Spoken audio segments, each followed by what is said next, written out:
আসসালামু আলাইকুম। তুরস্কের ইস্তাম্বুল থেকে আপনাদের সাথে আছি আমি সরওয়ার আলম। ইরান যুদ্ধে আমেরিকা এখন স্থল অভিযান বা স্থল হামলা শুরুর সব ধরনের প্রস্তুতি সম্পন্ন করেছে। এই যুদ্ধ আমেরিকা আরো দীর্ঘদিন চালিয়ে নেয়ার পরিকল্পনা করছে বলে মার্কিন অনেক গণমাধ্যমই বলছে। এমনকি ৩ থেকে ৫,০০০ সৈন্য, প্রাথমিকভাবে ৩ থেকে ৫,০০০ এলিট ফোর্স মোতায়েন করার সিদ্ধান্ত নিয়েছে আমেরিকা। মোতায়েন করতে যাচ্ছে এরকম খবরও বলছে মার্কিন গণমাধ্যম। মার্কিন গণমাধ্যম যদি এই ধরনের খবর দেয় তাহলে আমাদের ধরে নিতে হবে যে অলরেডি তারা মোতায়েন করা শুরু করেছে হয়তো ইরানের কোনো জায়গায়।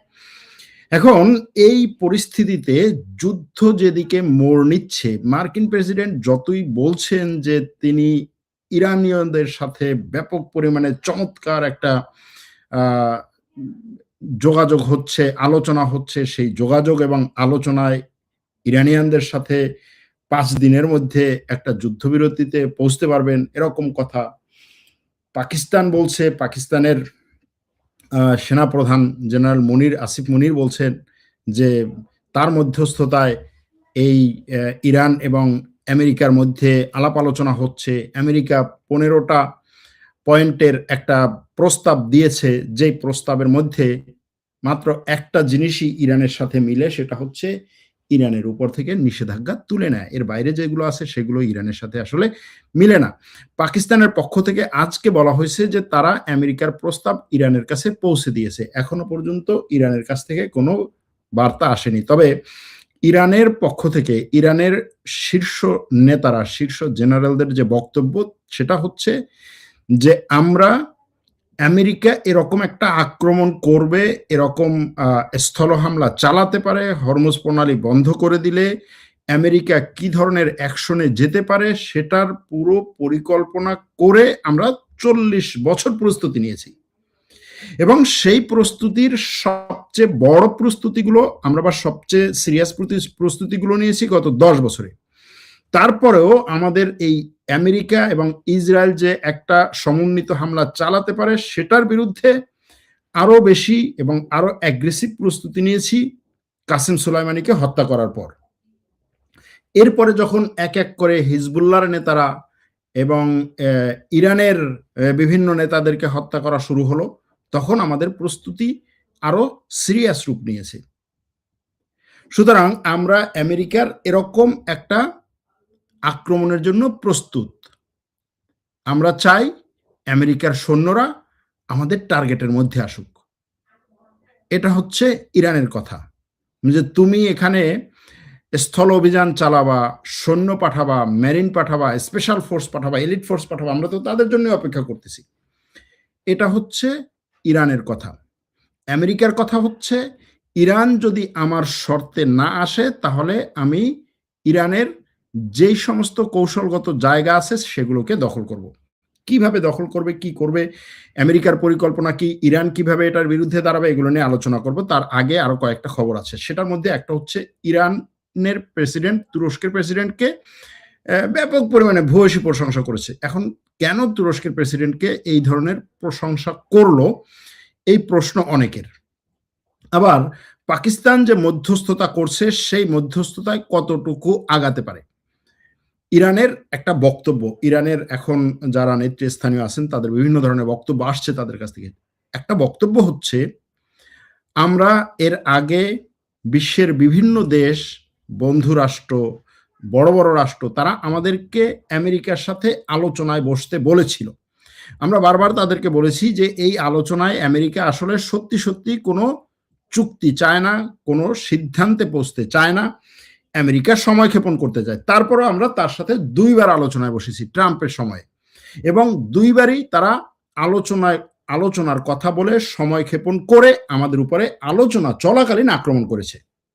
সুতরাং এবার আলোচনা করা আর না করার মধ্যে কোনো পার্থক্য নেই। এটা হচ্ছে ইরানের কথা। এখন ইরান এখান থেকে কি চায়, বা ইরান এই যুদ্ধ বন্ধের জন্য কি চায়? ইরানের বক্তব্য হচ্ছে ইরানের মিসাইলের উপরে কোনো ধরনের নিষেধাজ্ঞা দেয়া যাবে না, যে ইরান এত রেঞ্জের মিসাইল বানাতে পারবে তার বেশি পারবে না, ১,০০০ কিলোমিটার রেঞ্জের মিসাইল বানাতে পারবে তার বেশি পারবে না, ব্যালিস্টিক মিসাইল তৈরি করতে পারবে না, ক্রুজ মিসাইল তৈরি করতে পারবে না। এরকম কোনো নিষেধাজ্ঞা ইরানের উপরে দেয়া যাবে না। এরপরে ইরানের উপরে যত ধরনের নিষেধাজ্ঞা আছে, আন্তর্জাতিক নিষেধাজ্ঞা আমেরিকা এবং ইউরোপ দিয়েছে, সব নিষেধাজ্ঞা তুলে নিতে হবে। এরপরে এই যুদ্ধ শুরু করার পর থেকে এ পর্যন্ত ইরানের যত ক্ষয়ক্ষতি হচ্ছে সব ক্ষতিপূরণ দিতে হবে।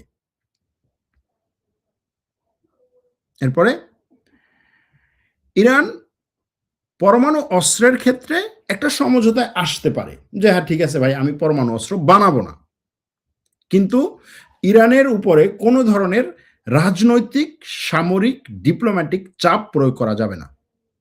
আরেকটা হচ্ছে, এই অঞ্চলে আমেরিকার যতগুলো ঘাঁটি আছে সব ঘাঁটি, ঘটি, বাটি গুটিয়ে তারপর এখান থেকে চলে যেতে হবে। এখন ইরানের হচ্ছে দাবি এইগুলো। আমেরিকার দাবি কি? আমেরিকার কথা হচ্ছে ইরানের সেনাবাহিনীর কোনো ক্ষমতা থাকবে না, ইরানের মিসাইল সক্ষমতা থাকবে না, ইরানের পরমাণু এখন ইউরেনিয়াম সমৃদ্ধ করা যেগুলো আছে সেগুলো মানে দিয়ে দিতে হবে। ইরান তার বিদ্যুৎ উৎপাদনের জন্য যে পরিমাণ সমৃদ্ধ করা ইউরেনিয়াম দরকার সেটা সে ব্যবহার করতে পারবে, এবং সেই বিদ্যুতের জন্য পরমাণু স্থাপনাগুলোর কাজ ইরান এবং আমেরিকা একত্রে করবে। ইরানের তেল গ্যাসের ক্ষেত্রে কাজ ইরান আমেরিকা একত্রে করবে। ইরানের অবকাঠামো উন্নয়নের ক্ষেত্রে আমেরিকা ইরান একত্রে কাজ করবে। এবং ইরান কোনোভাবেই কখনোই পরমাণু অস্ত্র তৈরি করতে পারবে না, ইরানের মিসাইল সক্ষমতা থাকবে না, এবং ইরানের কোনো ধরনের সামরিক সক্ষমতা থাকবে না। ইরান এইগুলো করলে তার উপর থেকে নিষেধাজ্ঞা তুলে নেওয়া হবে। এখন এই যে দুই পক্ষের যে সমঝোতার জায়গাটা একটা মাত্র পয়েন্ট, সেটা হচ্ছে নিষেধাজ্ঞা তুলে নেওয়া। এখন এই নিষেধাজ্ঞা তুলে নিলে কি হবে? আমেরিকা এই নিষেধাজ্ঞা তুলে নেওয়াটার জন্য তার কোনো মাথা ব্যথা নাই। হ্যাঁ ঠিক আছে, নিষেধাজ্ঞা আমি তুলে নেব, কোনো সমস্যা নাই, তুমি নিষেধাজ্ঞা চাচ্ছ আমি সব নিষেধাজ্ঞা তুলে নেব। আজকে নিষেধাজ্ঞা তুলে নিবে, কালকে সে নিষেধাজ্ঞা আবার নতুন করে আসবে যে আমি এই যে চুক্তি করেছি এই চুক্তির একটা ধারা আমি মানবো না, আমেরিকার প্রেসিডেন্ট বললো, তখন কি হবে? ওদিকে তুরস্কের পক্ষ থেকে আল জাজিরা আজকে খবর করেছে যে তুরস্ক বলেছে যে সে আমেরিকা এবং ইরানের মধ্যে মধ্যস্থতা করছে, তার মাধ্যমে একে অপরকে খবর আদান প্রদান করছে। একদিকে পাকিস্তান এটা করছে, তুরস্ক করছে, খুব সম্ভবত মিশর এই কাজটা করছে। কিন্তু ইরানের প্রেসিডেন্ট এরদোগানকে ধন্যবাদ দেওয়ার পিছনে দুটো কারণ আছে। একটা হচ্ছে এরদোগান গতকালকে একটা বক্তব্য দিয়েছেন তার পার্লামেন্টে, সেখানে তিনি বলেছেন যে ইরানের উপরে যে হামলাগুলো চালানো হচ্ছে এটা মূলত ইসরায়েলের প্রধানমন্ত্রী নেতানিয়াহুর তার নিজের ভবিষ্যতের জন্য, নিজের রাজনৈতিক ভবিষ্যৎ এবং নিজেকে টিকিয়ে রাখার জন্য পরিচালিত একটা তার শয়তানি যুদ্ধ। এই যুদ্ধে কোনো দেশের সাপোর্ট দেওয়া উচিত না, এবং যেই সমস্ত দেশ নেতানিয়াহুর পিছনে, নেতানিয়াহুর ভবিষ্যতের জন্য, নেতানিয়াহুর ফিউচার রক্ষার জন্য এই যুদ্ধ করছে, সেই সমস্ত দেশের অনতিবিলম্বে এই যুদ্ধ বন্ধ করা দরকার। এটা হচ্ছে তার রাজনৈতিক বক্তব্য বা তার বক্তব্য। আরেকটা খবর আল জাজিরাতে এসেছে, সেটা হচ্ছে তুরস্ক কাতারকে এবং আরব দেশগুলোকে বলছে যে এই যুদ্ধ যদি দীর্ঘায়িত হয় তাহলে আরব দেশগুলো যেন সরাসরি ইরানের বিরুদ্ধে আমেরিকার সাথে এই যুদ্ধে যোগ না দেয় বা অংশগ্রহণ না করে। প্রশ্ন করতে পারেন যে আরব দেশগুলো তো অলরেডি এই যুদ্ধে অংশগ্রহণ করেছি, না করে নাই। আরব দেশের সৈন্যরা ধরেন এখানে এখন যদি হচ্ছে একটা স্থল হামলা শুরু করে, সেখানে আরব দেশগুলোর সৈন্যরা আমেরিকার সৈন্যদের সাথে একত্রে ইরানে ঢোকা, আরব দেশগুলোর নিজস্ব যে সেনাবাহিনী এবং তাদের যে সমস্ত অস্ত্রশস্ত্র আছে সেগুলো দিয়ে ইরানের উপরে আক্রমণ করা, এটা যেন না করে। এবং আজকে দেখা গেছে কাতারের পক্ষ থেকে বলা হয়েছে, স্পষ্ট করা হয়েছে, কাতারে জাতিসংঘের যে জাতিসংঘে নিযুক্ত কাতারের যে দূত তিনি বলেছেন কাতার এই যুদ্ধে অংশগ্রহণ করা বা এই যুদ্ধের সাথে নিজেকে সম্পৃক্ত করা থেকে দূরে আছে এবং সম্পৃক্ত করবে না। কাতার কোনোভাবেই এখানে একটা যুদ্ধ আরো বিস্তৃত হোক এবং সেই যুদ্ধে কাতারকে টেনে নেক, এটা কাতার করবে না। অর্থাৎ কাতার নিজেকে স্পষ্ট করে দিয়েছে যে আমি এই যুদ্ধে যোগ দেব না। আর এটা এই বক্তব্যটা হয়তো কালকে এসেছে তুরস্কের এবং কাতারের পক্ষ থেকে, কিন্তু এই কাজটা চলছে গত অনেক দিন ধরে। কারণ প্রায় গত ৭-৮ দিন ধরে কাতারের উপরে ইরানের তেমন কোনো হামলার খবর আপনারাও পান নাই, আমরাও পাইনি। সংযুক্ত আরব আমিরাতের উপরে আছে, বাহরাইনের উপরে কিছুটা আছে, সৌদি আরবের উপরে আছে, কিন্তু কাতার উপরে একসময় তো প্রচুর হামলা হয়েছিল। কাতারের একেবারে রাস্তাঘাট, ব্যবসা বাণিজ্য প্রতিষ্ঠান, এটা সেটা হামলা হয়েছিল। কাতারের উপর থেকে ইরান হামলা জিরোতে নামিয়ে নিয়ে এসেছে। আর কাতার বলছে আমি এই যুদ্ধে পক্ষ হব না। তুরস্ক এখানে মধ্যস্থতা করা বা কনভিন্স করার কাজ করেছে। ইরানের রাষ্ট্রপতি তুরস্ককে থ্যাংক ইউ বলছে, যেটা আমার কাছে মনে হয়। এবং ইরানের রাষ্ট্রপতি এটা বলছে যে আমরা দুই প্রতিবেশী এবং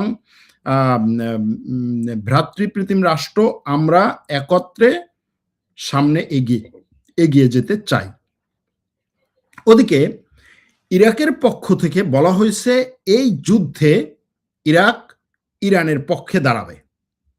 মোটামুটি স্পষ্ট করে না বললেও ইরাকের সামরিক শীর্ষ কর্মকর্তা, একই সাথে সে প্রধানমন্ত্রী, একই সাথে সে সেনাপ্রধান, তার মুখপাত্র কালকে বলেছে যে ইরাক এই যুদ্ধে আমেরিকা এবং ইরানের নিন্দা জানিয়েছে। কারণ কি? কারণ হচ্ছে ইরানও ইরাকের মধ্যে আক্রমণ করেছে, আমেরিকাও ইরানের মধ্যে আক্রমণ করেছে। এজন্য আমেরিকা এবং ইরানের রাষ্ট্রদূতদেরকে তলব করা হয়েছে, ইরাকের পররাষ্ট্র মন্ত্রণালয় তাদেরকে তিরস্কার করা হয়েছে এ নিয়ে। কিন্তু ইরাক বলছে যে আমি আমার দেশের সেনাবাহিনীকে রাষ্ট্র রক্ষায় এবং এই যুদ্ধে যদি অংশগ্রহণ করতে হয় তাহলে সেটার জন্য সব ধরনের অনুমতি দিয়ে রেখেছি।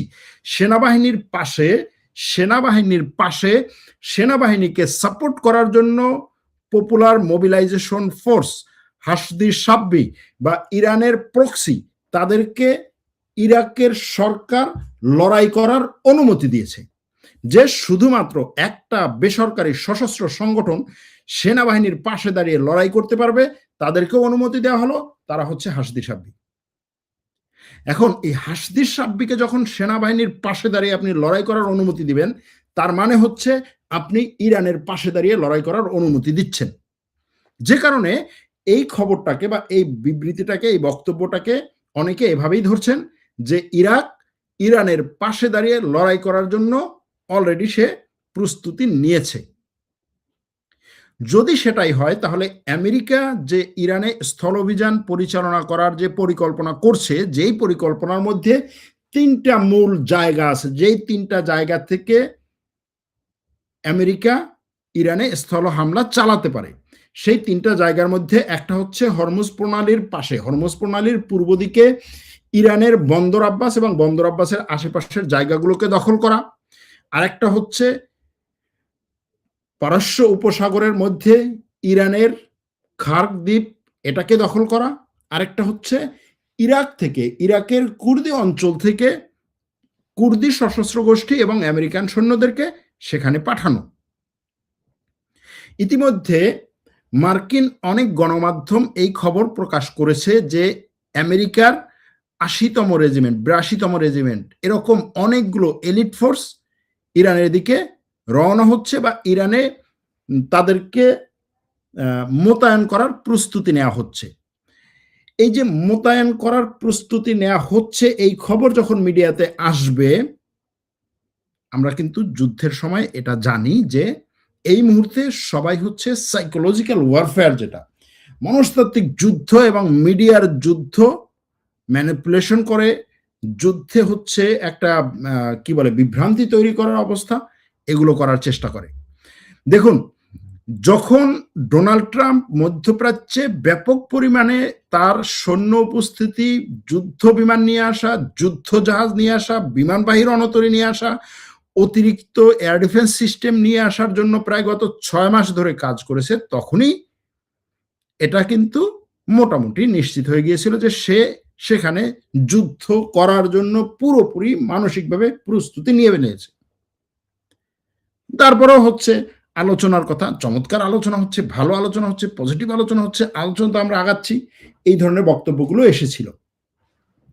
ঠিক একইভাবে এখন আমেরিকার পক্ষ থেকে বক্তব্য আসছে যে আমরা ইরানের সাথে চমৎকারভাবে আগাচ্ছি, খুব ভালো আলোচনা হচ্ছে, ২ দিন পর্যন্ত আলোচনা হচ্ছে। আলোচনায় আমরা যেগুলো চাচ্ছি সেগুলোই হচ্ছে। আমরা ইরানকে শেষ করে দিচ্ছি, আমরা ইরানের বিরুদ্ধে জয়লাভ করেছি। আলোচনায় আমরাই হচ্ছি এখন শক্তিশালী পক্ষ। আমরা যেটা বলবো সেটা ইরান মেনে নিতে বাধ্য। ইরান যদি মেনে না নেয় তাহলে আমরা ইরানের মাথার উপরে মিসাইলগুলো এবং বোমাগুলোকে এরকম করে উড়াচ্ছি। আমেরিকার প্রতিরক্ষা মন্ত্রীর যে বক্তব্য সেটা হচ্ছে যে এই যুদ্ধে আমরা তো জিতেই গেছি, ইরান যদি আমাদের কথাবার্তাগুলো না মানে, না শুনে, তাহলে আমরা ইরানের উপরে মিসাইল মেরে এবং বোমা বর্ষণ করে ইরানকে তছনছ করে দেব। কারণ তেহরানের উপরে আমাদের শত শত বিমান এরকম করে উড়বে তার মাথার উপরে, এই যুদ্ধবিরতি মেনে নেয়ার জন্য বা আমাদের শর্তগুলো মেনে নেয়ার জন্য। ভাই, তোমাদের শর্তগুলো মেনে নেয়ার জন্য তো তুমি তার উপরে সব ধরনের হামলা করছোই, এখন শুধুমাত্র বিমান মাথার উপরে উড়ালে তো আর হবে না। এর আগে তো বিমান উড়ছিল, নেতাদেরকে হত্যা করেছো, তারপরে হচ্ছে তার সামরিক প্রধানদেরকে হত্যা করেছো, তার বিজ্ঞানীদেরকে হত্যা করেছো, শিশুদেরকে পর্যন্ত শত শত হত্যা করা হয়েছে। বিমান উড়লেই কি আর না উড়লেই কি। কিন্তু এটা হচ্ছে তাদের কথা যে আমাদের হাতে বড় একটা কার্ড আছে, সেটা হচ্ছে আমাদের যুদ্ধ বিমানগুলো তেহরানের আকাশে উঠতে থাকবে, যে তুই যদি না মানো তাহলেই হচ্ছে বোমা বর্ষণ হবে। আর ইরানের কি? ইরানের কথা হচ্ছে আমার হাত ওর গলায় দেওয়া, যে তুই যদি আমার কথা না শোনো তাহলে তোর গলা চেপে ধরবো। প্রণালী, হরমুজ প্রণালী, প্রণালী মানে তো গলা, হরমুজ প্রণালীতে তার হাত দেওয়া। এখন এই অবস্থায় আমেরিকা মোটামুটি যেটা মনে করা হয় বা ধারণা করা হয় যে আমেরিকা আসলে স্থল হামলা শুরুর জন্য সব ধরনের প্রস্তুতি নিচ্ছে। ট্রাম্প এইখানে জাস্ট হচ্ছে একটু গোলক ধাঁধার মতো বিভিন্ন জনকে নাচাচ্ছে। সে বলে না যে আমি তো আমার মিত্র দেশগুলোরে বলছিলাম, এমনিতেই বলছিলাম যে ভাই তুমি একটু পাঠাও সৈন্য টৈন্য, দেখি তারা কি বলে এটার জন্য। কিন্তু শেষ পর্যন্ত কি হবে? এই যুদ্ধে ট্রাম্পের আজকে যে বক্তব্য, তার বক্তব্য হচ্ছে, যদি আপনি সেটাকে বিশ্বাস করে নেন, তার বক্তব্য হচ্ছে আমেরিকার আব্রাহাম লিঙ্কন যে বিমানবাহী রণতরী আছে, যেটা আমেরিকার সবচেয়ে বড় রণতরীগুলোর একটি, সেই বিমানবাহী রণতরীর দিকে ইরান এক ধাপে 101টা ব্যালিস্টিক মিসাইল নিক্ষেপ করেছে। এটা হচ্ছে তার কথা। এবং সেই মিসাইলগুলো অনেক কি বলে, অনেক টেকনোলজি সম্পন্ন এবং অনেক উন্নত মানের মিসাইল। চিন্তা করতে পারো তোমরা, ইরান আমার এই বিমানবাহী রণতরীর দিকে অনেক উন্নত মানের মিসাইল নিক্ষেপ করেছে 101টা, এবং সবগুলো মিসাইল তার ওই বিমানবাহী রণতরী থেকে এয়ার ডিফেন্স সিস্টেম ধ্বংস করেছে। কিন্তু প্রশ্ন হচ্ছে, যদি এই কথা সত্যি হয়, যখন তার এই বিমানবাহী রণতরী হচ্ছে ওমান সাগরে বা ওমান সাগর থেকেও আরো দূরে ভারত মহাসাগরে, সেই জায়গায় ইরানের এয়ার ডিফেন্স ইরানের মিসাইল গিয়ে যদি এই বিমানবাহী রণতরীর দিকে 100টা মিসাইল নিক্ষেপ করে, সেখানে এই ছোট্ট একটা প্রণালীতে যদি সে যুদ্ধ জাহাজ ঢোকাতে যায়, তাহলে কি ধরনের হামলার সম্মুখীন হতে পারে? এটা হচ্ছে বড় প্রশ্ন। এবং এই প্রশ্নের উত্তরই আসলে খুঁজে পাচ্ছে না মূলত আমেরিকার প্রতিরক্ষা মন্ত্রণালয় এবং আমেরিকার প্রেসিডেন্ট।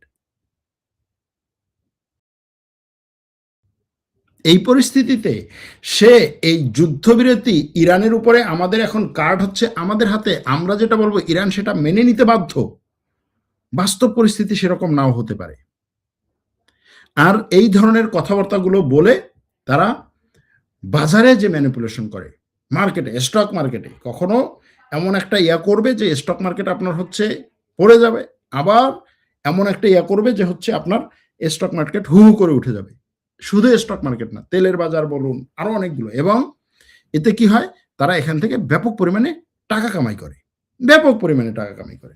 এই যুদ্ধে অনেকগুলো কোম্পানি দেখবেন যে শুধুমাত্র এই যুদ্ধে এই যে খবর এবং ম্যানিপুলেশন করেই মিলিয়ন মিলিয়ন ডলার কামাই করবে এবং করছে। হয়তো এগুলোর সাথে ট্রাম্প প্রশাসনের যোগাযোগ আছে। এখন এই যে পরিস্থিতি, এই পরিস্থিতিতে এই যুদ্ধে মুসলিম বিশ্বের দেশগুলো কি করবে বা কি করা উচিত? এক হচ্ছে ইরানের কাতারের পক্ষ থেকে একটা জিনিস আরো একটা বলা হয়েছে যে ইরানের আক্রমণগুলো এখন কাতারের বেসামরিক কোনো জায়গায় হচ্ছে না। যদিও ইরান আক্রমণ করে তাহলে শুধুমাত্র আমেরিকার ঘাঁটিগুলোতে আক্রমণ করা হবে বা আক্রমণ করছে, এরকম একটা খবর কাতারের পক্ষ থেকে বলা হয়েছে। তার মানে হচ্ছে ইরান এখন কিছুটা, যে তুরস্কের পররাষ্ট্রমন্ত্রী একটা কথা ছিল যে আমরা আসলে ইরানকে চাই যে ইরান শত্রু মিত্র পার্থক্য করুক, এক ধাপে মানে দেধারসে আরবদের উপরে সব দেশগুলোর উপরে যেন আক্রমণ না করে।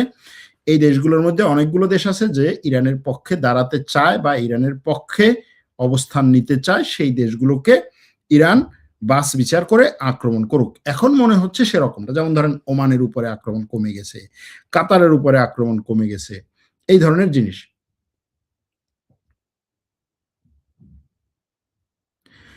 এখন এই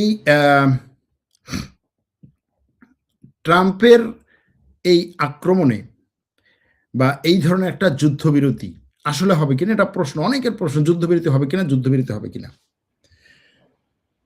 যুদ্ধবিরতি ট্রাম্প করতে চাইলেও ইসরায়েল করবে না বা করতে দিবে না।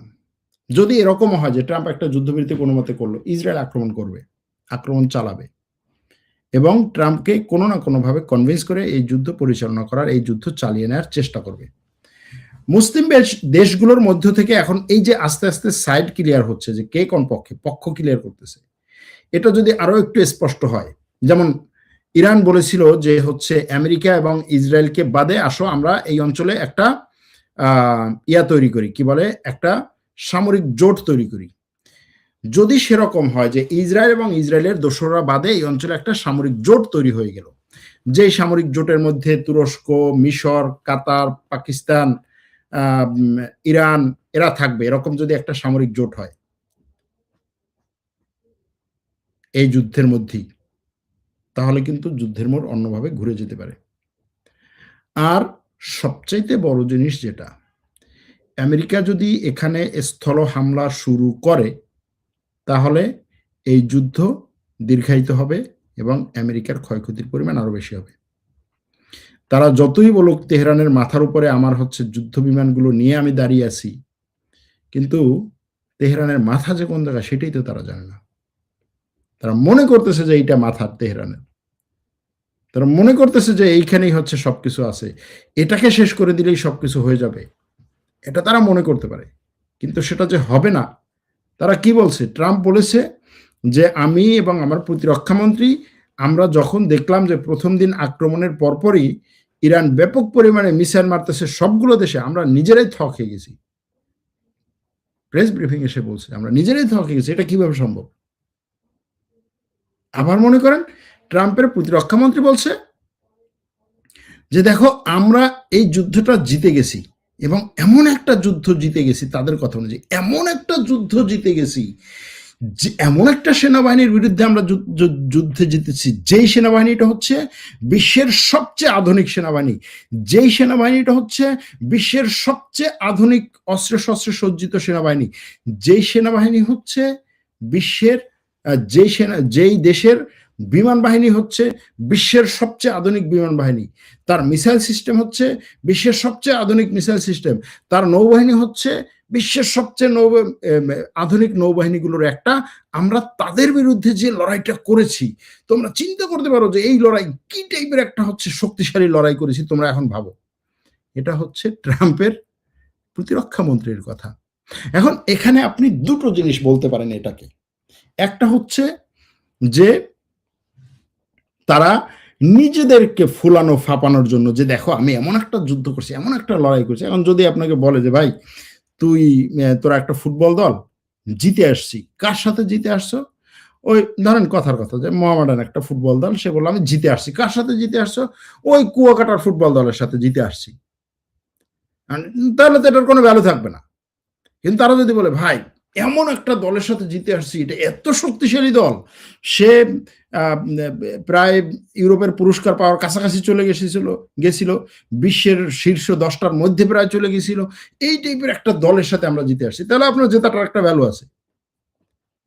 এই কারণে হচ্ছে সে শত্রুকে সবসময় বড় করে, সে তো বিশাল টাইপের, ওকে সেটা হলে তো ভালো একদিক।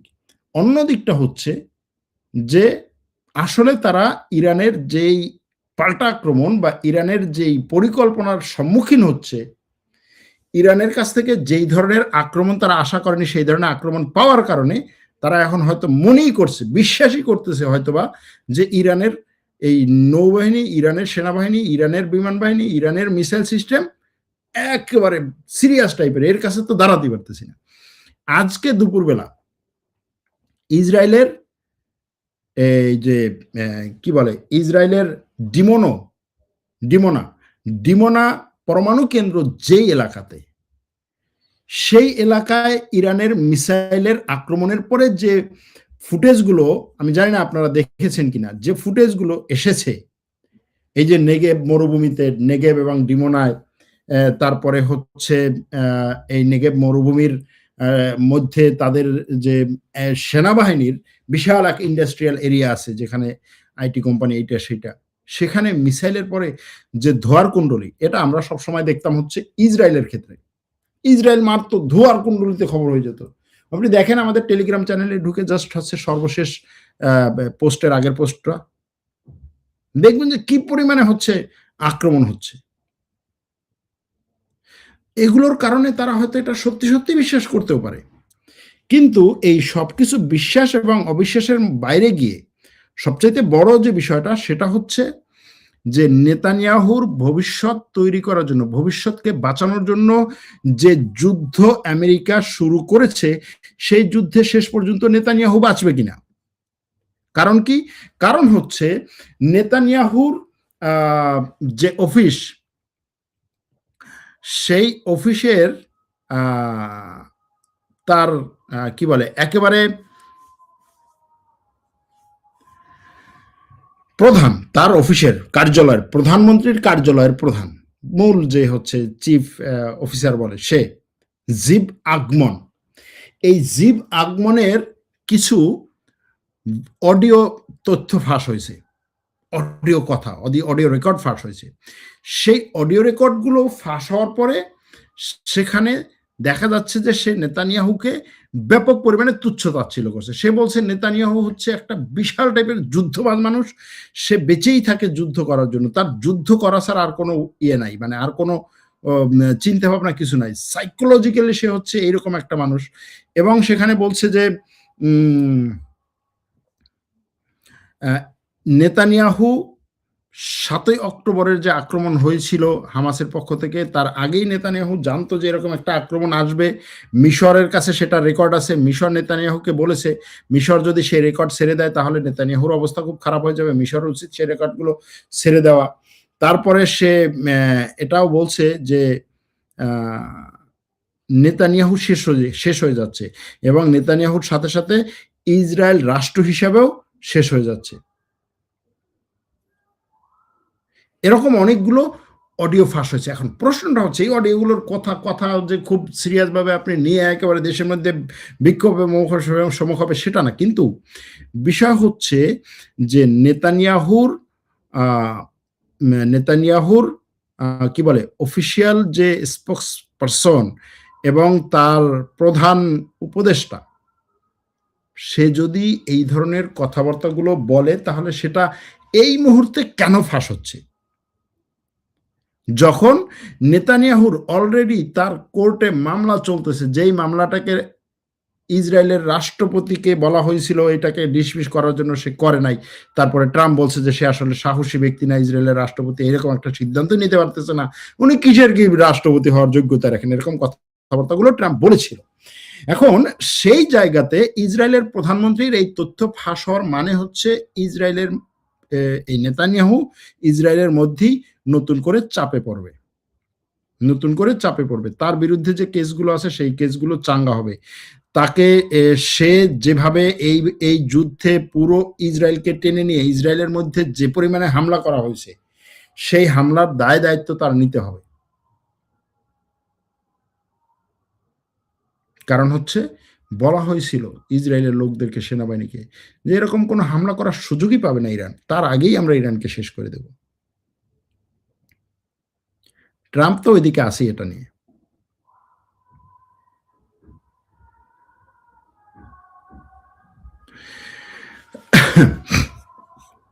ইরাকে ট্রাম্প যদি আরেকবার জিততে পারে আমেরিকা ধ্বংস হয়ে যাবে। সৌদি আরব কি ইরানের মিসাইল হামলা করেছে? রিয়াদে 2টি মিসাইল ভূপাতিত হয়েছে আকাশে। দেখেন সৌদি আরবে ইরান মিসাইল হামলা করেছে কিনা এই নিয়ে সৌদি আরবের বা ইরানেরও তেমন কোনো ওইভাবে বক্তব্য নাই।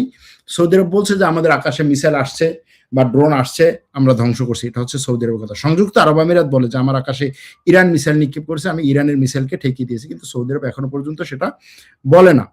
এই যুদ্ধের সবচেয়ে বেশি ক্ষতিগ্রস্ত মধ্যপ্রাচ্যের আরব দেশগুলো। এরপরও তারা চোখ বন্ধ করে কেন ইসরায়েল আমেরিকাকে সমর্থন করছে? আরব দেশগুলো কেন এখনো যুদ্ধ বন্ধের জন্য কোনো পদক্ষেপ নিচ্ছে না? আমার কাছে মনে হয় আরব দেশগুলোর অনেকগুলো দেশই যুদ্ধ বন্ধের জন্য পদক্ষেপ নিচ্ছে এবং অনেকগুলো দেশই মূলত চেষ্টা করছে যে এই যুদ্ধ যেন স্থল হামলায় না চলে যায়, সেটার জন্য আমেরিকাকে কনভিন্স করার।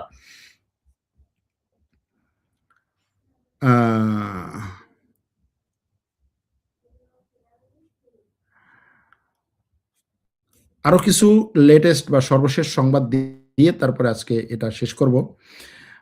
এর মধ্যে আছে পাকিস্তান বলছে সে আমেরিকার চাওয়া পাওয়াগুলো ইরানের কাছে হস্তান্তর করেছে। আমেরিকা যে জিনিস চায় সেটা ইরানের কাছে সে হস্তান্তর করেছে। আমেরিকা কি কি চায়? এর আগে খবর ছিল যে 15টা পয়েন্টের একটা চাওয়া পাওয়ার বিষয় ছিল। তারপরে হচ্ছে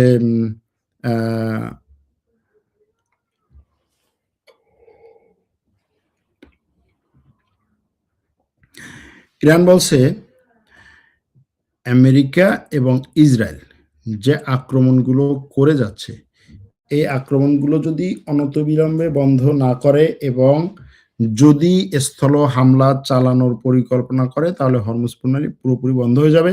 এবং এই হরমুজ প্রণালী বন্ধ হওয়া মানেই হচ্ছে আমেরিকা এবং ইউরোপের সবকিছু বন্ধ হয়ে যাওয়া, নেওয়া খাওয়া দাওয়া প্রসাব পায়খানা সব।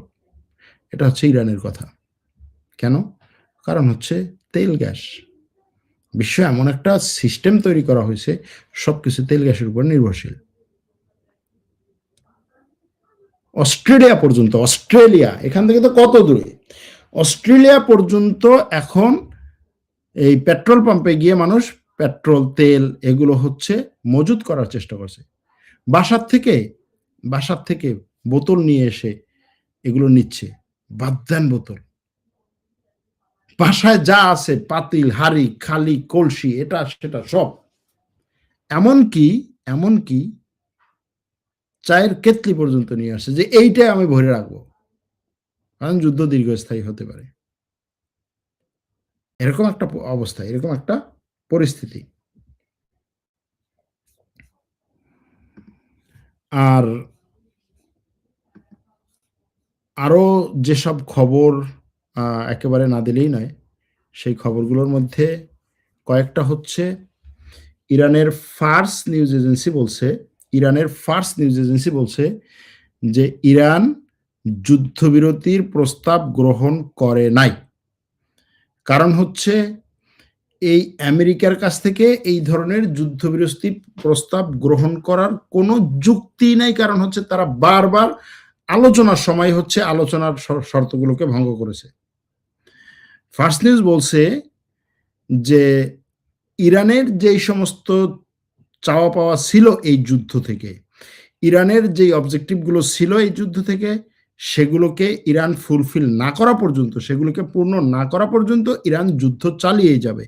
এবং ইরানের যে চাওয়া পাওয়া যা টার্গেট বা লক্ষ্য, তার মধ্যে অনেকগুলো। একটা হচ্ছে কি আমেরিকার এই অঞ্চলে তার রাডার না থাকা, আমেরিকার বিমান ঘাঁটি না থাকা। এখন ইরান বলছে যে আমাদের যে লক্ষ্য এবং চাওয়া পাওয়া ছিল তার মধ্য থেকে অনেকগুলোই অলরেডি পূর্ণ হয়েছে। এবং তার কথা হচ্ছে যে আমাদের চাওয়া পাওয়াগুলোর মধ্যে যুদ্ধবিরতি কোনো চাওয়া বা চাহিদা ছিল না। আমাদের ছিল আমাদের নিরাপত্তা নিশ্চিত করা, আমাদের উপর থেকে সব ধরনের স্যাংশন বা কি বলে এই নিষেধাজ্ঞা উঠিয়ে নেওয়া, আমাদেরকে কোনো ধরনের হুমকি ধামকিতে না রাখা, যা ক্ষতি করেছে সবকিছুর ক্ষতিপূরণ দেওয়া, হরমুজ প্রণালীর দায়িত্বের ক্ষেত্রে ইরানকে নতুন করে ইরানের উপরে দায়িত্ব ছেড়ে দেয়া। ইরানের কন্ট্রোলে ছেড়ে দেয়া হরমুজ প্রণালী। এখন তাদের কথা হচ্ছে এই জিনিসগুলো যদি আমরা পাই তাহলে আমরা যুদ্ধ বন্ধ করব, তা না হলে সম্ভব না।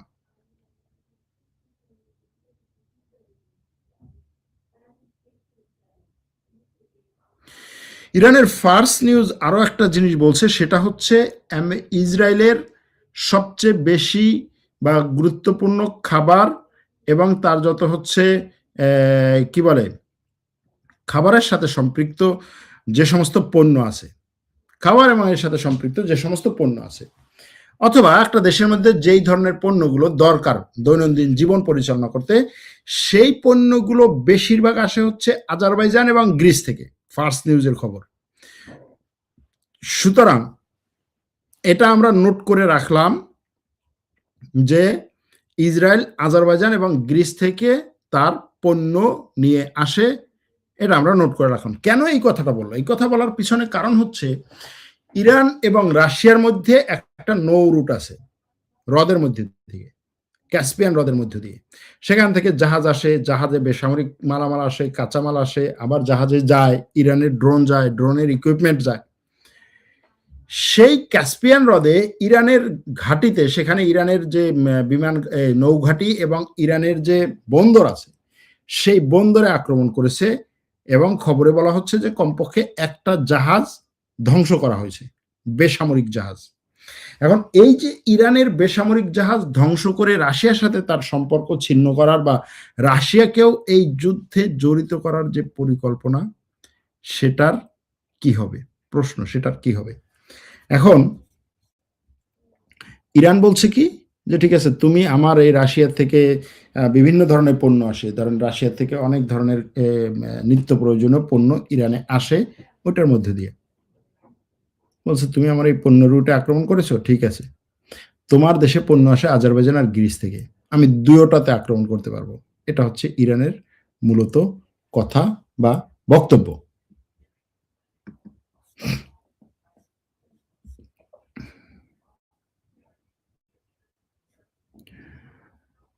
ইরান কেন শক্তিশালী আকাশ প্রতিরক্ষা ব্যবস্থা করতে পারছে না? 40 মিনিট পরেও ভিডিও দিন, কারণ আমরা অনেক ভালো একটা সংখ্যা, আপনার টাইম বেশি ভিডিওগুলো পছন্দ করি। এক দর্শক বলছে হপ্তা বা সপ্তাহ আগে ইরানের সবকিছু সব শেষ কে বলেছিল? ট্রাম্প। ট্রাম্প মানেই বিনোদন, মিডিয়ার ব্যবসা রমরমা।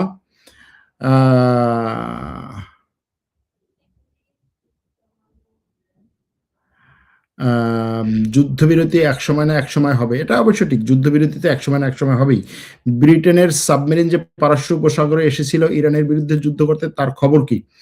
ব্রিটেনের সাবমেরিন পারস্য উপসাগরে আসে নাই, এটার কোনো খবর নাই, এরকম খবর আমি বলিনি। আপনি কয়েকদিন ধরে মোসাদের হয়ে কাজ করেছেন, কিন্তু কেন? কারণ হচ্ছে এই ইরানের গোয়েন্দা সংস্থা আমাকে একটু টাকা পয়সা দেয়া কমাই দিছে, এই জন্য মোসাদের কাছ থেকে টাকা পয়সা একটু বেশি পাচ্ছি, তাই মোসাদের হয়ে কাজ করছি। আবার মনে করেন তারা যদি টাকা পয়সা কমাই দেয়, আবার তুর্কি গোয়েন্দা সংস্থা যদি আমার একটু বেশি টাকা পয়সা দেয়, তখন তাদের হয়ে কাজ করবো।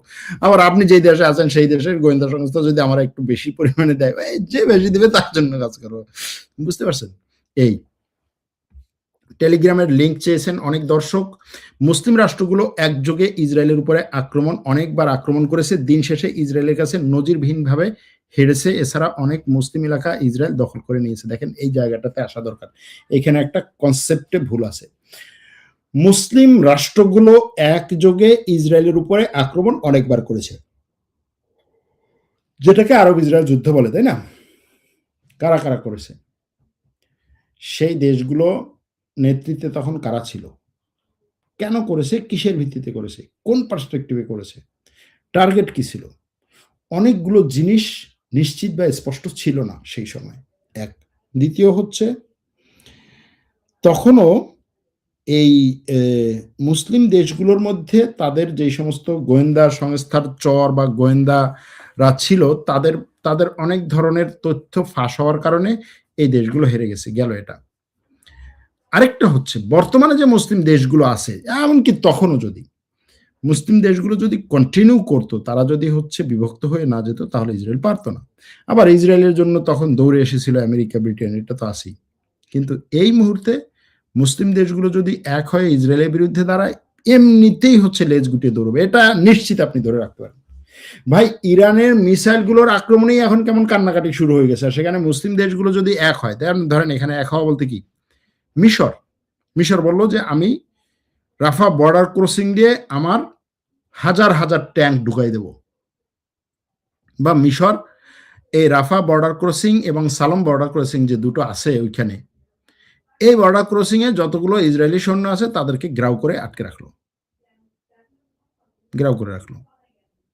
জর্ডান, সে জর্ডানের সীমান্তে কয়েকটা জায়গায় ঢুকে তারপরে হচ্ছে ধরেন ইসরায়েলের সীমান্ত চৌকি ঘেরাও করে রাখলো, জাস্ট হচ্ছে আটকে রাখলো।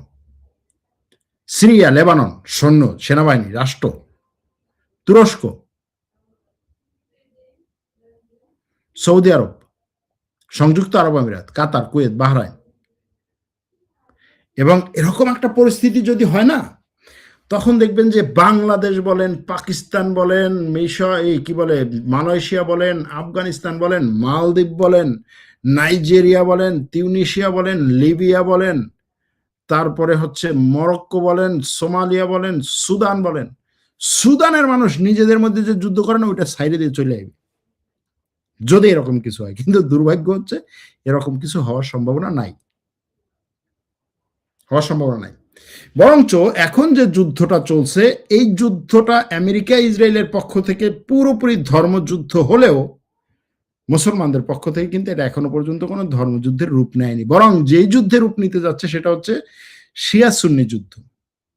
এভাবেই একটা রূপ দেওয়ার চেষ্টা করা হচ্ছে এবং আমেরিকা ইসরায়েল এটা বহু বছর ধরে এই জিনিসটাকে সামনে নিয়ে আসছে। শিয়া সুন্নির যুদ্ধ, শিয়া সুন্নি লড়াই। ওকে ভাই, শিয়া সুন্নি ঝামেলা আছে, আকীদাগত বিভিন্ন ধরনের ঝামেলা আছে, অনেক কিছু আছে, ভালো কথা। কিন্তু তোমার তো এই লড়াইয়ের মধ্যে নাক গলায় তারপরে হচ্ছে যে আমি সুন্নিদেরকে সাথে নিয়ে তারপর হচ্ছে শিয়াদের বিরুদ্ধে যাব। এখন যেটা হচ্ছে বা যেটা করতে চাইছে যে এই আরব দেশগুলো, দেখেন এই মুহূর্তে আরব দেশগুলো থাকার কারণে কি হচ্ছে যে সুন্নি রাষ্ট্রগুলো এই জায়গায় আছে, এই পাশে হচ্ছে ইরান। ঠিক আছে, ইরান একটা কি বলে মাজলুম দেশ, ভুক্তভোগী দেশ, এজন্য ইরানকে সাপোর্ট দিই। কিন্তু যুদ্ধটা যখন পুরোপুরি চলে যাবে একেবারে দুই পক্ষ হয়ে, তখন আপনি কিভাবে দেখবেন এটাকে, এই যুদ্ধটাকে? এবং যদি আরব রাষ্ট্রগুলো যদি এ ধরনের ঘোষণা দেয় যে আরব লীগ এই যুদ্ধে আমেরিকা এবং ইসরায়েলের সাথে যোগ দিয়েছে, আরব লীগ, মুসলিম লীগ মানে মুসলিম লীগ বলতে ওআইসি কি বলবে? আমরাও আছি আরবদের পাশে। তো তখন কি হবে? তখন হচ্ছে সুন্নি মুসলিম রাষ্ট্রগুলোর সাথে শিয়া ইরানের লড়াই, সাপোর্ট দিচ্ছে আমেরিকা ইসরায়েল, এরকম একটা রূপ নিতে পারে তখন।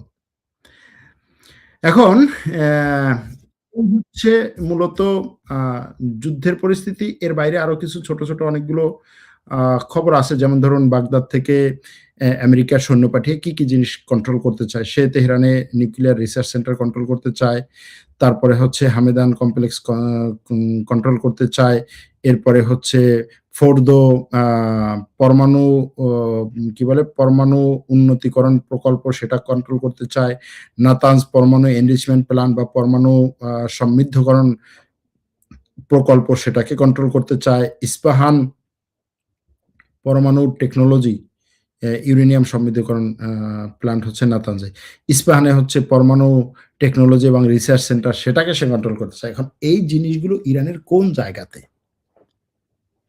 যদি আপনি কাছাকাছি বর্ডার হিসেবে ধরেন ইরাকের বর্ডারকে, ইরাকের সোলাইমানিয়ার থেকে মানে কুর্দি অঞ্চল যে জায়গাতে, সেইখান থেকে যদি আপনি এই জায়গাগুলোর এই যে শহর 5টা বললাম, একটা হচ্ছে হামেদান, আরেকটা হচ্ছে তেহরান, আরেকটা হচ্ছে ফোর্দো, আরেকটা হচ্ছে নাতানজ, আরেকটা হচ্ছে ইস্পাহান, এই শহরগুলোতে যদি আপনি আসতে চান কত কিলোমিটার জানেন?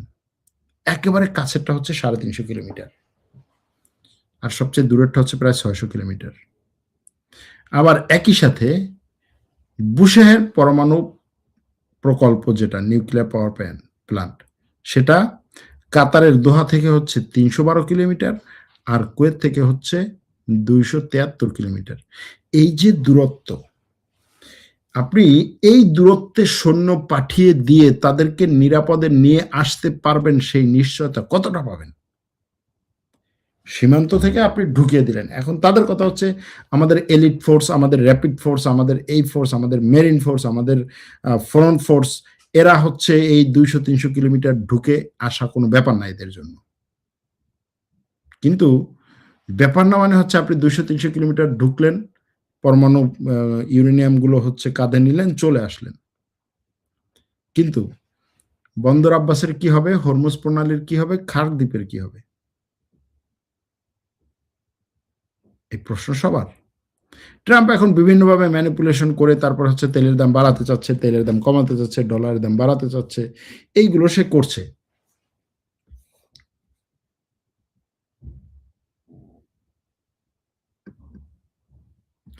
এক দর্শক বলছেন যে তুরস্ক ন্যাটোর সদস্য, সুতরাং তুরস্ককে রেখে এই ধরনের একটা মুসলিম সামরিক জোট করা সম্ভব না। সেই জোটে ইসরায়েল এরদোগানকে হিট লিস্টে রেখেছে একটা ভিডিওতে, যদিও এটা ইসরায়েলের অফিসিয়াল ভিডিও না। তুরস্কের মধ্যে এর প্রতিক্রিয়া কি ভাই? তুরস্কের মধ্যে এর প্রতিক্রিয়া নাই কোনো, এগুলো নিয়ে প্রতিক্রিয়া নেই, কারণ ওটা জানে যে হচ্ছে ইসরায়েল এমনি, এরদোগান হচ্ছে এমনিতেই ইসরায়েলের হিট লিস্টে। সেটা হচ্ছে ওই রাষ্ট্রীয়ভাবে ভিডিও বানাক আর কেউ কোনো হচ্ছে নর্মাল এক পোলাপান মজা করার জন্য ভিডিও বানাক, কারণ এই ব্যাপারে ইসরায়েলের প্রধানমন্ত্রীর বক্তব্য আছে, ইসরায়েলের সাবেক প্রধানমন্ত্রী বক্তব্য আছে, ইসরায়েলের বর্তমান প্রধানমন্ত্রী বক্তব্য আছে, ইসরায়েলের প্রতিরক্ষা মন্ত্রী, ইসরায়েলের ফাইন্যান্স মিনিস্টার, ইসরায়েলের আরো অনেকগুলো মন্ত্রীর বক্তব্য আছে যে এরদোগান হচ্ছে আমাদের হিট লিস্টে, কিছু করার নেই।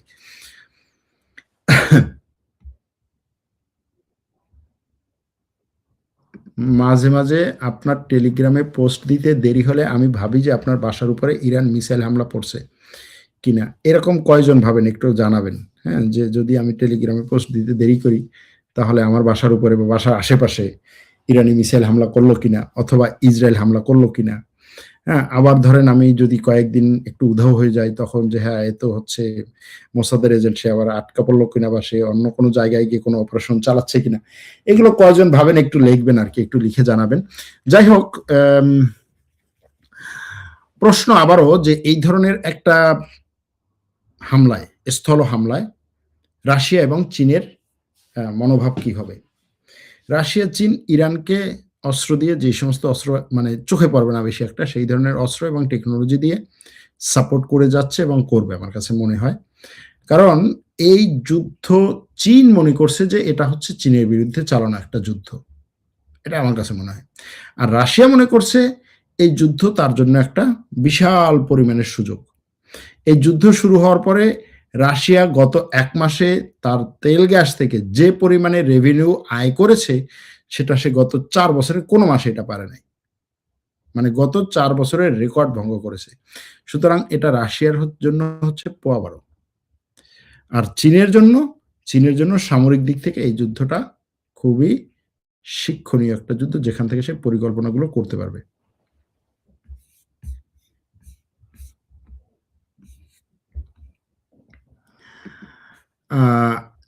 নেগেভে যে হামলা হয়েছে সেটি কি খোলা জায়গায় পড়েছে?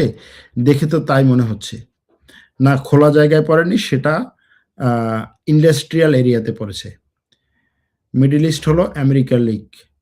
সৌদি যুবরাজের অবস্থান কি স্পষ্ট করে ধারণা করা যায়? না, সৌদি যুবরাজের অবস্থান স্পষ্ট করে ধারণা করা যায় না। মার্কিন গণমাধ্যম বলছে সৌদি যুবরাজ ট্রাম্পকে এই যুদ্ধ চালিয়ে যাওয়ার জন্য সবচাইতে বেশি প্রভাব ফেলেছে সৌদি যুবরাজ। আবার মার্কিন প্রেসিডেন্টও বলছেন যে আমাকে এই যুদ্ধ চালিয়ে যাওয়ার জন্য চাপ দিচ্ছে সৌদি যুবরাজ এবং আমাকে থ্যাঙ্কস বলছে সৌদি যুবরাজ।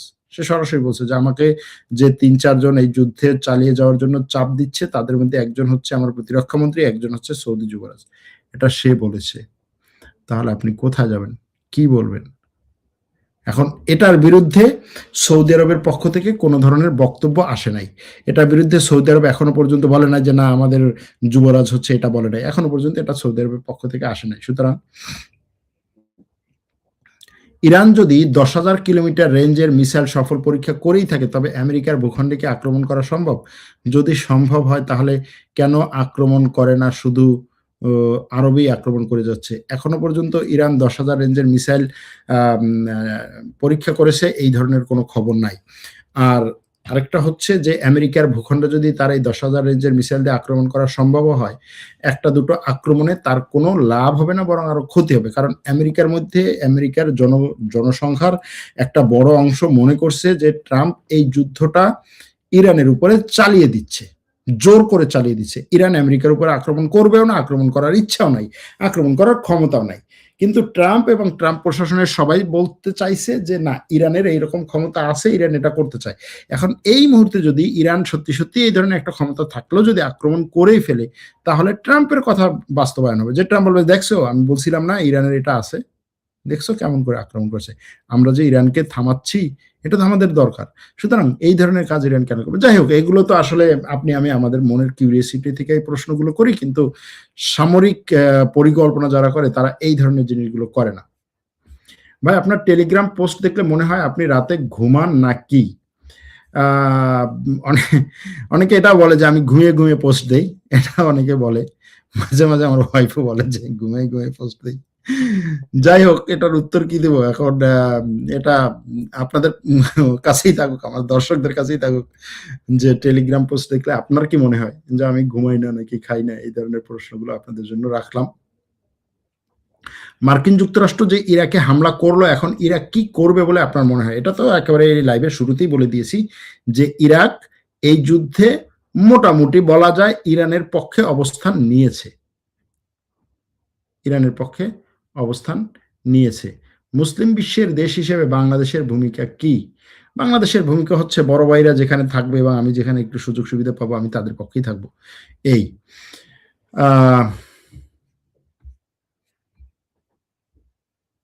আমেরিকা পাকিস্তানের মধ্যস্থতায় যুদ্ধবিরতি করতে চাচ্ছে, কতটুকু সফল হবে? সফল হবে কিনা জানি না, তবে পাকিস্তান এরকম একটা যুদ্ধবিরতির মধ্যস্থতা করতে চাচ্ছে। তারপরে আমেরিকার পররাষ্ট্রমন্ত্রী, আমেরিকার ট্রাম্পের উপদেষ্টারা ইসরায়েলে গিয়ে ইসরায়েলের প্রধানমন্ত্রীর সাথে কথাবার্তা বলে তারপরে তার সাথে সলা পরামর্শ করে পাকিস্তানে গিয়েছে, পাকিস্তানের আসিফ মুনিরের সাথে বসার জন্য।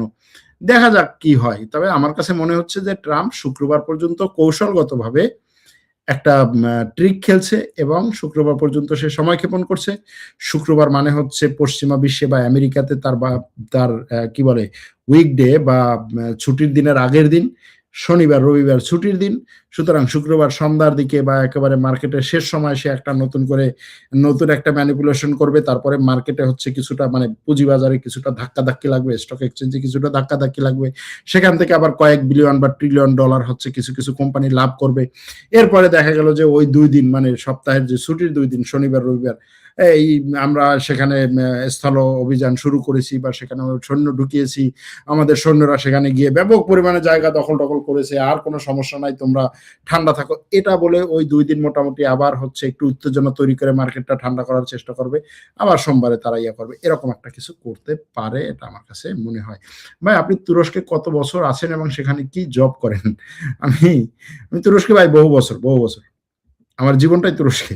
২০ বছর তুরস্কে আছি এবং এখানে আছি, একটা ছোটখাটো জব করি আরকি, খুঁটিনাটি। ইরানের পরে পরবর্তী টার্গেট কি পাকিস্তান? এই বিষয়ে আপনার মতামত জানতে চাই। না, পাকিস্তান পরবর্তী টার্গেট হওয়ার সম্ভাবনা নাই। মধ্যপ্রাচ্যের অন্য কোনো দেশ পরবর্তী টার্গেট হবে, সেটা হতে পারে তুরস্ক। সৌদি আরবে হজ করতে যাওয়া বর্জন করুন। ভাই, আপনি কি হজ করতে গেছেন কখনো? অথবা আপনার হজ করতে যাওয়ার ইচ্ছা ২-১ বছরে আছে কিনা, বা এই বছর যদি আপনি সুযোগ পান হজ করতে যাবেন কিনা? যেমন ধরেন, মনে করেন যে কেউ একজনে বলল আমাদের দর্শকদের মধ্যে থেকে যে, "ভাই, আপনি যদি চান আপনার এবছরের হজে যাওয়ার পুরো খরচ হচ্ছে আমি দেব এবং আপনি হজে গিয়ে সেখানে যে ওই ক্লক টাওয়ার আছে, আপনি ক্লক টাওয়ারের যেই রুমটা থেকে একেবারে কাবা শরীফকে দেখা যায় এবং কাবা শরীফের মানে আপনার জানালা দিয়ে কাবা শরীফ দেখা যায়, আপনাকে সেই রুমে রাখা হবে।" এরকম যদি একটা অফার আসে, তাহলে আপনি কি করবেন? হজে যাবেন নাকি না বলবেন, "না ভাই, আমি সৌদি আরবে হজে যাব না।" এরকম একটা কিছু করবেন কিনা? এই প্রশ্নটা আমরা আপনার উপরে রেখে দিলাম। ভাই, আমেরিকা যে সৈন্য এনেছে তারা কি ইরানের স্থল অভিযানের সময় সিভিলে অভিযান করবে নাকি পোশাক পরে করবে? ভালো একটা প্রশ্ন ভাই। তারা সিভিলে অভিযান করবে নাকি পোশাক পরে অভিযান করবে? মানে হচ্ছে আপনার প্রশ্নটা দেখে যেটা মনে হয় যে আমেরিকার সৈন্যরা মানে ইরানীদের মতো করে হচ্ছে পোশাক পরবে। ধরেন আয়াতুল্লাহদের বা হচ্ছে ইরানের যে ধর্মীয় নেতারা হচ্ছে দাড়ি-টাড়ি রেখে পাগড়ি-টাগড়ি পরে টরে তারপরে চাল খেলা পরে ইরানের রাস্তায় হাঁটবে আর অভিযান করবে। আপনি সেই প্রশ্ন করছেন কিনা আমি জানি না। ভাই, এখানে সিভিলে তারা হচ্ছে অভিযান করবে কেন? এলিট সৈন্যদের অস্ত্র রাখার জন্য, বিভিন্ন ধরনের জিনিস রাখার জন্য তাদের যে পোশাকগুলো যেভাবে তৈরি করা হয়েছে সেগুলোকেই তারা ব্যবহার করবে।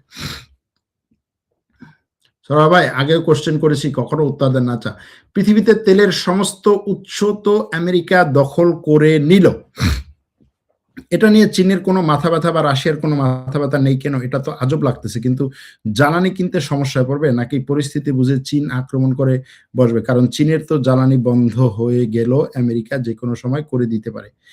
কোত্থেকে এই খবর পেয়েছেন আমি জানি না। কারণ হচ্ছে আমেরিকা বিশ্বের সব তেলের উৎস দখল করে নিল। কোনটা, কোনটা? বিশ্বের তেলের উৎস সবচাইতে বড় উৎস, ঠিক আছে, ভেনেজুয়েলা এক দখল করে নিল। দ্বিতীয় হচ্ছে সৌদি আরব, তৃতীয় ইরান, চতুর্থ অন্য একটা দেশ খুব সম্ভবত, পঞ্চম ইরাক, তারপরে হচ্ছে রাশিয়া, তারপরে আরো অনেকগুলো দেশ আছে। এখন যদি আপনি বলেন যে সবগুলো আমেরিকা দখল করে নিয়েছে, এটা তো কথাটা সঠিক না। তবে হ্যাঁ, অনেকগুলো দেশ আমেরিকার বলয়ে আছে। এটা তো আজকে না, এটা তো আরো আগেও ছিল। ইরানের কথা, চীনের কথা যে ভাই আমি টাকা দেবো, তোমার কাছ থেকে তেল নেবো, এটা নিয়ে মাথা ব্যথা নাই কোনো। মার্কিন যুক্তরাষ্ট্র যে ইরাকে হামলা করলো, যাই হোক, অনেক প্রশ্ন, একই ধরনের প্রশ্ন, সব ধরনের প্রশ্নের উত্তর দিলাম।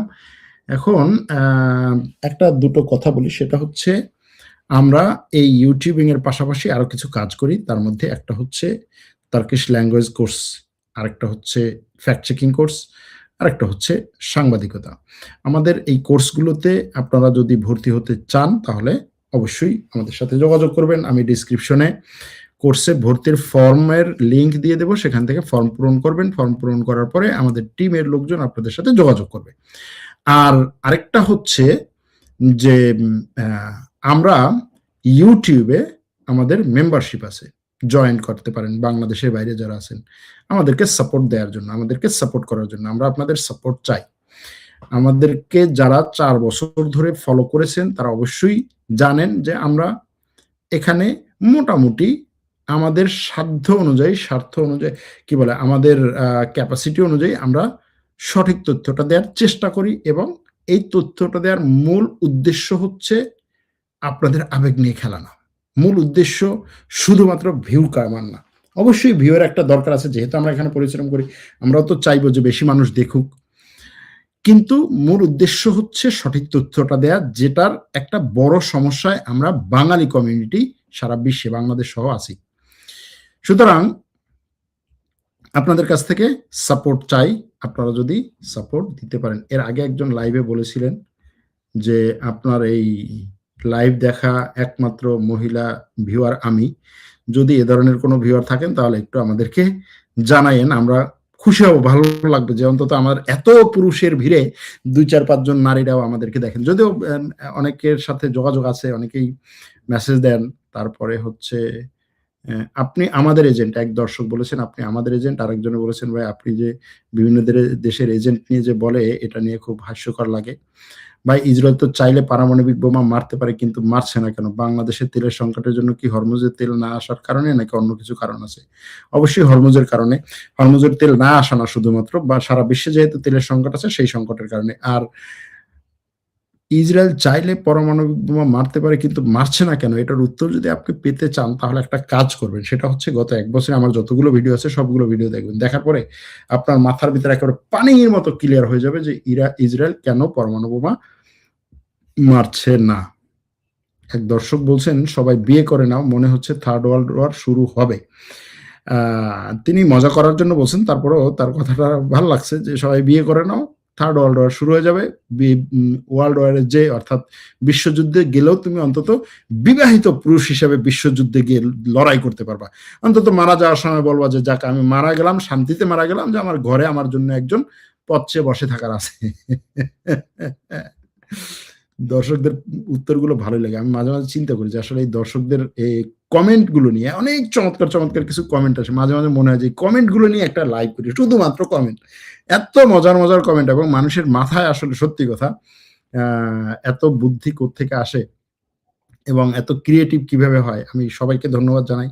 যারা প্রশ্ন করেছেন, যারা উত্তর দিয়েছেন, যারা কমেন্ট করেছেন, যারা নিজেদের মন্তব্যগুলো শেয়ার করেছেন, যারা এই ১ ঘন্টা ধরে লাইভ দেখেছেন, এবং পরবর্তীতে যারা দেখবেন, ভালো থাকবেন, সুস্থ থাকবেন। রাতে আবার দেখা হবে। আল্লাহ হাফেজ।